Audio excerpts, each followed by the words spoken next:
The war has become impossible to ignore in Belgorod, southern Russia, just miles from the border with Ukraine. Russian soldiers retreating from the Ukrainian counterattack now roam the streets. Air defenses boom out overhead several times a day. The city is once again filled with refugees.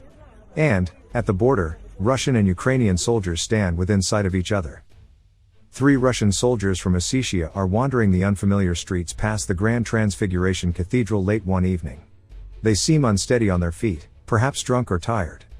And they're looking for a place to eat. Since February, they say, they have fought in Ukraine as part of the invasion force. They were stationed in the village of Veliki Prokody, just north of Kharkiv, when the urgent signal came to flee back to Russia last week. What can we say? An order is an order. We didn't have a choice, says one wearing a hat emblazoned with a Z, a tactical symbol adopted as a patriotic emblem of war support in Russia. As the Russian front in Kharkiv has collapsed and Ukrainians who have chosen the Russian side have fled for the border, a dark thought has crossed the minds of ordinary people here, that the war may cross into Russia. Asked where they are headed next, the soldiers say they don't know. But it's likely, they think, they will be sent back south to defend the border.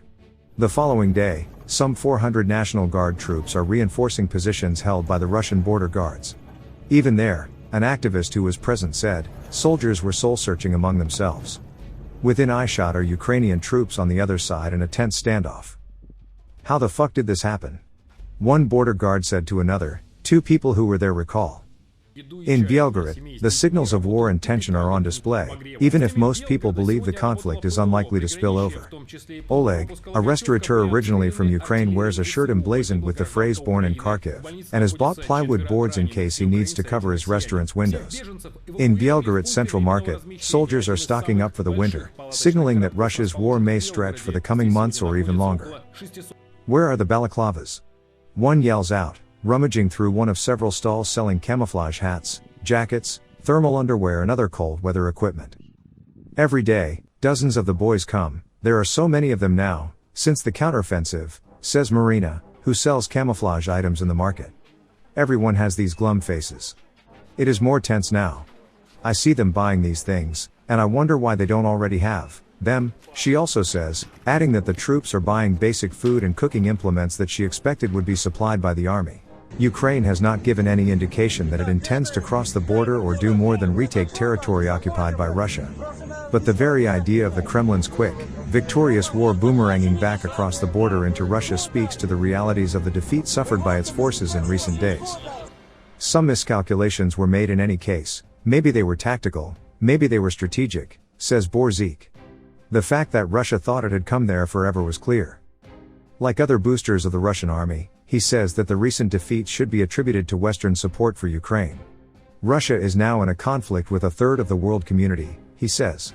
The governor of Belgorod region, Vyacheslav Gladkov, reissued an order on Monday requiring local authorities to check their bomb shelters. Schools near the border have been temporarily closed. Online videos show volunteers cutting down trees to build fortifications in the forested areas south of the city. People here now understand that the war is not going well. In a series of interviews, locals describe feeling shock in the early days of the war, followed by a rise in patriotic sentiment accompanied by pro-war symbols such as the popular Z plastered on cars and buildings. Now many of those have disappeared as Belgorod settles in for a long conflict that has come far closer than they ever expected.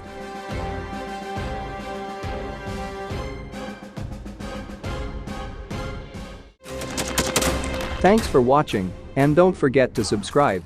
Also, if you want to support Warthog Defense, please become our member and get early access to new videos, exclusive members-only videos, and become administrator in comment section. The membership link is in the description. Rescues every day. We had a guy last week, it's 6 rescues in 6 days. You know, he's doing the job every day.